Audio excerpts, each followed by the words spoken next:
Hi எல்லாருக்கும் happy Valentine's டே. இது வந்து வேலண்டைன்ஸ் டே எனக்கு எடுத்த விலாக் தான். நாங்கள் வந்து மார்னிங்கே எழுந்துச்சி என் ஹஸ்பண்ட் வந்து எனக்கு வந்து ரோஸும் சாக்லேட்டும் வந்து கொடுத்தாங்க. இந்த ரோஸ் கலர் என்னென்னு கண்டுபிடிக்க வந்து முன்னாடி நாள் நைட்லேருந்து நானும் எனக்கு தெரிஞ்ச எல்லா கலரும் சொல்கிறேன், இல்லைன்னு சொன்னாங்க. ஆக்சுவலாக வந்து அது வந்து பர்பிள் கலர் அப்படின்னு சொல்லிட்டு நான் என் ஹஸ்பண்டுக்கு அங்கே எங்கள் கம்பெனியில் வந்து ஸ்டால் போட்டிருந்தாங்களா, இந்த கேம் வந்து எங்கே போனாலுமே நாங்கள் விளாடுவோம், அதனால் அது வாங்கி கிஃப்ட் பண்ணேன்.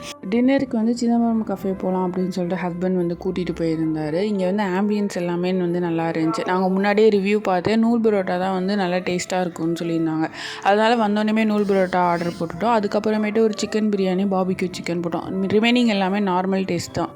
இந்த மாதிரி வெளியில் போய் சாப்பிட்றப்ப நார்மலாக நம்ம பண்ணுற சிக்கன் 65 இருக்கட்டும், ஒரு ப்ரான் ஃப்ரைவாக இருக்கட்டும், எல்லாமே வந்து 350+ தான் இருக்கும். ஏன் இது நம்ம வீட்டிலே எடுத்து நம்ம செய்யலாமே அப்படின்னு சொல்லி தாட் நமக்கு வரும். உங்களுக்கு அது மாதிரினா வருதா அப்படின்னு நீங்கள் சொல்லுங்கள். ஆனால் வெளியில் போனால் மட்டும்தான் வந்து பேசுகிறதுக்கு நமக்கு டைமும் கிடைக்கும், நல்லா பேசிகிட்டே சாப்பிடவும் முடியும்.